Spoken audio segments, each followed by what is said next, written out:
Doctor Shyamaprasad Mukherjee স্মরণপক্ষ উপলক্ষে মিঠাপুর শ্রীদুর্গা উচ্চ বিদ্যালয়ে বিশিষ্ট গবেষক ডক্টর শিবনাথ দত্ত এবং কৃতি ছাত্রী পদ্মা দেবী বেসরাকে সংবর্ধনা। মিঠাপুর শ্রীদুর্গা উচ্চ বিদ্যালয়ের উদ্যোগে ডক্টর শ্যামাপ্রসাদ মুখার্জি স্মরণপক্ষ উপলক্ষে আয়োজিত শ্যামাপ্রসাদের জীবনী ও কার্যাবলীর ওপর একটি প্রদর্শনী, যেখানে ছাত্রছাত্রীদের অংশগ্রহণ ছিল নজর কাড়ার মতো। এই একই অনুষ্ঠানে বিশিষ্ট গবেষক ও শিক্ষাবিদ ডক্টর শিবনাথ দত্তকে এক আন্তরিক সংবর্ধনা প্রদান করা হয়। বিদ্যালয়ের সভাগৃহে আয়োজিত এই অনুষ্ঠানে প্রধান শিক্ষক, শিক্ষক শিক্ষিকা, শিক্ষাকর্মী, ছাত্রছাত্রী এবং এলাকার বিশিষ্ট ব্যক্তিবর্গ উপস্থিত ছিলেন। অনুষ্ঠানের শুরুতে প্রধান শিক্ষক ও অন্যান্য শিক্ষক শিক্ষিকা উত্তরীয় পুষ্পস্তবক এবং স্মারক তুলে দিয়ে ডক্টর দত্তকে সম্মানিত করেন। পূর্ব বর্ধমান জেলার গোহগ্রামের সন্তান ডক্টর শিবনাথ দত্ত মাত্র 10 বছর বয়সে দৃষ্টিশক্তি হারালেও অসাধারণ মানসিক দৃঢ়তা ও অধ্যাবসায়ের মাধ্যমে শিক্ষাজীবনে একের পর এক সাফল্য অর্জন করেছেন। তিনি Narendrapur Ramakrishna mission blind boys academy থেকে মাধ্যমিক শিক্ষা সম্পন্ন করেন এবং দৃষ্টিহীন ছাত্রদের মধ্যে সমগ্র পশ্চিমবঙ্গে সর্বোচ্চ নম্বর অর্জন করে বিশেষ কৃতিত্বের স্বাক্ষর রাখেন। এছাড়াও প্রাক্তন মুখ্যমন্ত্রী মমতা ব্যানার্জি ও প্রাক্তন রাজ্যপালের কাছ থেকে পুরস্কৃত হন তিনি। পরবর্তীকালে তিনি বিশ্বভারতী বিশ্ববিদ্যালয় থেকে বাংলা ভাষা ও সাহিত্যে উচ্চশিক্ষা গ্রহণ করেন। তিনি সাফল্যের সঙ্গে নেট পরীক্ষায় উত্তীর্ণ হয়ে জুনিয়র রিসার্চ ফেলোশিপ লাভ করেন। এরপর বাংলা লোকসাহিত্যের অন্যতম গুরুত্বপূর্ণ শাখা শীতলা মঙ্গল বিষয়ক মৌলিক গবেষণার মাধ্যমে ডক্টরেট ডিগ্রি অর্জন করেন। তার গবেষণাপত্র দেশ বিদেশের বিভিন্ন স্বনামধন্য গবেষণা পত্রিকায় প্রকাশিত হয়েছে এবং গবেষণার ক্ষেত্রে তার অবদানের জন্য তিনি আন্তর্জাতিক স্তরেও প্রশংসিত হয়েছেন। প্রধান শিক্ষক তার বক্তব্যে বলেন, ডক্টর শিবনাথ দত্ত প্রমাণ করেছেন যে শারীরিক সীমাবদ্ধতা কখনো মেধা, অধ্যাবসায় ও সাফল্যের পথে বাধা হতে পারে না। তার জীবন সংগ্রাম ও কৃতিত্ব আমাদের ছাত্রছাত্রীদের কাছে এক অনন্য অনুপ্রেরণা। সংবর্ধনার জবাবে ডক্টর শিবনাথ দত্ত শিক্ষার্থীদের উদ্দেশ্যে বলেন, জীবনে প্রতিকূলতা আসবেই, কিন্তু আত্মবিশ্বাস, কঠোর পরিশ্রম এবং লক্ষ্যভেদী মনোভাব থাকলে সেই প্রতিকূলতাকে জয় করে সাফল্যের শিখরে পৌঁছানো সম্ভব। তিনি শিক্ষার্থীদের নিয়মিত অধ্যয়ন, গবেষণা মনস্কতা এবং মানবিক মূল্যবোধ গড়ে তোলার আহ্বান জানান। অনুষ্ঠানে উপস্থিত ছাত্রছাত্রী ও শিক্ষক শিক্ষিকারা তার জীবন সংগ্রাম ও গবেষণার অভিজ্ঞতা গভীর আগ্রহের সঙ্গে শোনেন। বিদ্যালয়ের পক্ষ থেকে জানানো হয়, ডক্টর শিবনাথ দত্তের মতো সংগ্রামী ও কৃতি ব্যক্তিত্বকে সম্মান জানানো এবং তার জীবন থেকে নতুন প্রজন্মকে অনুপ্রাণিত করাই এই সংবর্ধনা অনুষ্ঠানের মূল উদ্দেশ্য। একই অনুষ্ঠানে বিদ্যালয়ের কৃতি ছাত্রী পদ্মা দেবী বেসরাকেও সংবর্ধনা জানানো হয়। 2026 সালের মাধ্যমিক পরীক্ষায় গলসি 2 নম্বর ব্লকের তপশিলি উপজাতি সম্প্রদায়ের ছাত্রছাত্রীদের মধ্যে সর্বোচ্চ নম্বর অর্জন করে তিনি বিশেষ কৃতিত্বের পরিচয় দিয়েছেন। তার এই অসাধারণ সাফল্যের স্বীকৃতি স্বরূপ হুল দিবস উপলক্ষে পূর্ব বর্ধমান জেলা থেকে নির্বাচিত মাত্র 9 জন কৃতি শিক্ষার্থীর অন্যতম হিসেবে তিনি আম্বেদকর পুরস্কার লাভ করেন।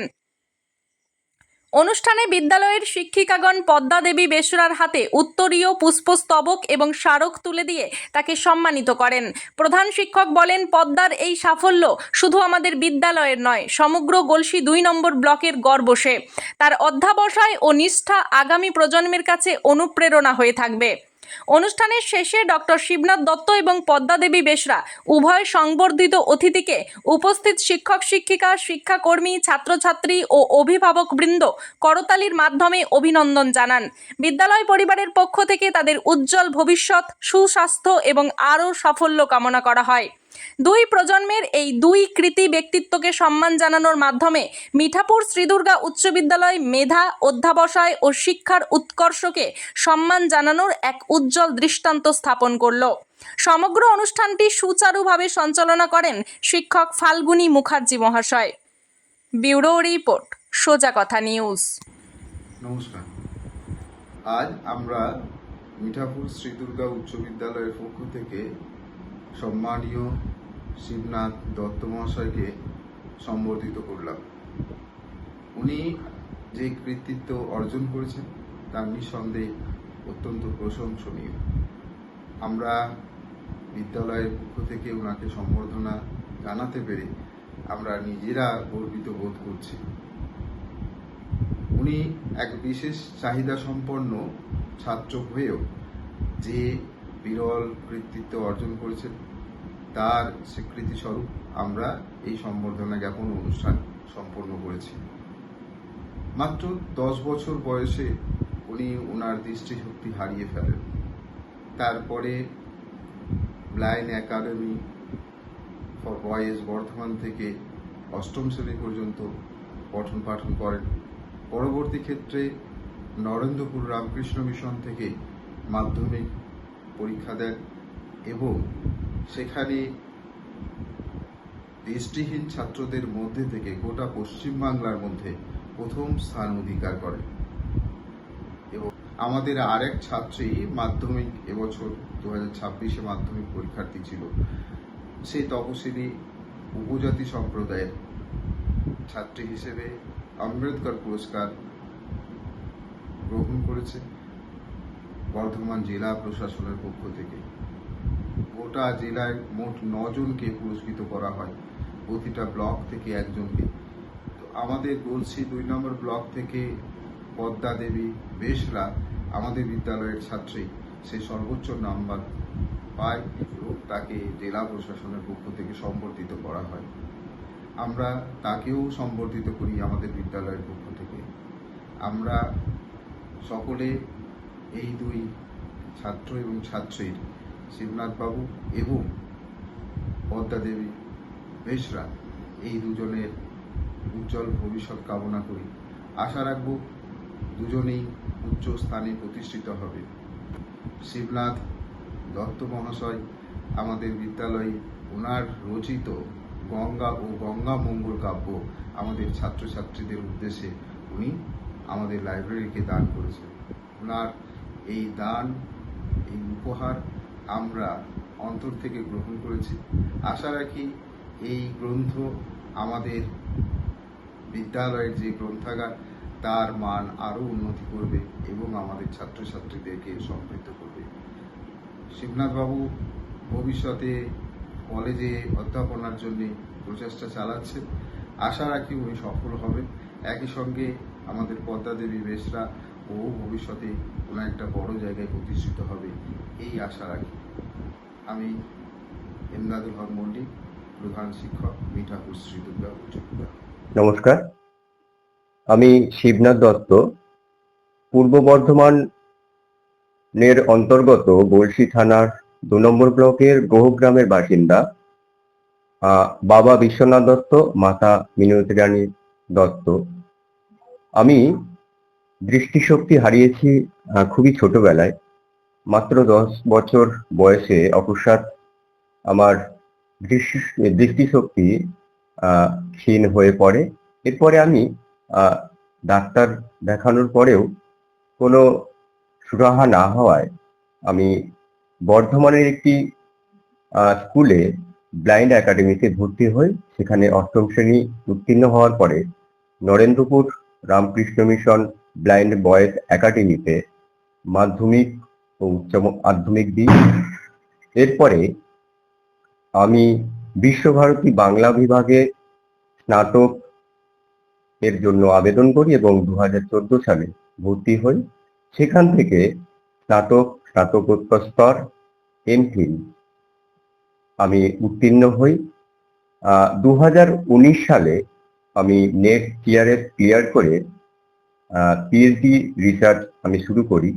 আমার বিষয় ছিল মঙ্গল কাব্যের একটি স্বল্প চর্চিত কাব্য শীতলা মঙ্গল। 2026-এ সেই ডিগ্রি কমপ্লিট করে আমি ডক্টরেট ডিগ্রি অর্জন করেছি। আমার এই দীর্ঘ পড়াশোনার, বিশেষ করে গবেষণার জীবনে, এই গবেষণা কর্মটি খুব সহজসাধ্য ছিল না। গবেষণা করার সময় আমার কাছে বিভিন্ন রকম অভিজ্ঞতা আমার ঝুলিতে রয়েছে। বিশেষ করে কিভাবে আমি এই গবেষণা কর্মটিকে চালিয়ে যাব, কোন পদ্ধতিতে করব, এইগুলো নিয়ে বিভিন্ন সময় আমাকে ভাবিত করে তোলে। ফলে আমার কাছে গবেষণা কর্মটি অত্যন্ত চ্যালেঞ্জিং হয়ে পড়ে। আমি মূলত আমার এই গবেষণা কর্মটিকে 3টি পদ্ধতিতে সম্পূর্ণ করতে পেরেছি, যা একজন দৃষ্টিহীন মানুষের পক্ষে সত্যিই কঠিন। এক হচ্ছে আমাদের ব্রেল পদ্ধতি, সেটাকে কাজে লাগিয়েছি। 2, স্ক্রিন রিডার, অর্থাৎ বিভিন্ন যে অত্যাধুনিক যে টেকনোলজি রয়েছে সেই প্রযুক্তিকে কাজে লাগিয়েছি। এবং 3, যা অন্যান্য দৃষ্টিমান মানুষেরা করে থাকে, টাইপ। কখনো কখনো অডিও রেকর্ডিং করে আমি নোট নিতাম এবং সম্পূর্ণ একটি দৃষ্টিমান যে পাণ্ডুলিপি সেটার রূপ লাভ করেছে। এর সঙ্গে যে প্রসঙ্গটি আমাকে উল্লেখ করতেই হবে, অনেক মানুষের সহযোগিতা পেয়েছি। অ্যাসিস্ট করেছেন বহু মানুষ। আমার তত্ত্বাবধায়ক ছিলেন ডক্টর অপর্ণা রয়, বিভাগীয় সকল মাস্টারমশাইগণ, এছাড়াও আমার সহপাঠী এবং অন্যান্য ভাই বোনেরা। এই কাজের মধ্য দিয়ে আগামী প্রজন্মের কাছে একটাই আমার বলা, যে কোনো ইচ্ছা শক্তি থাকলে, স্বামীজির কথায় বা রামকৃষ্ণের কথায়, ঠাকুর মা স্বামীজির কথায় যদি বলি যে ইচ্ছা শক্তিই হচ্ছে আসল শক্তি। তোমার মনে যদি জেদ থাকে, অধ্যাবসায়ের জেদ থাকে, সাহস থাকে, সেই সাহস বা অধ্যাবসায়ের যে জেদ, সেইটাকেই পাথেয় করে আগামী দিনে যদি তুমি এগোনোর চেষ্টা করো, তাহলে কোনো বাধাই তোমাকে আটকাতে পারে না। এইটুকুই আমার আগামী প্রজন্মের জন্য বলা। সাহস নিয়ে, জেদ নিয়ে এগিয়ে যাও। আমার এই গবেষণা কর্ম শেষ করার পর একমাত্রই আমার ইচ্ছা বা স্বপ্ন বলতে পারেন যে অধ্যাপনা করা, সে কলেজ হোক বা বিশ্ববিদ্যালয়ে হোক, এবং তার পাশাপাশি অন্যান্য লেখাপত্রের সঙ্গে যুক্ত হওয়া, নিজেকে আরো তৈরি করা, সমৃদ্ধ হওয়া।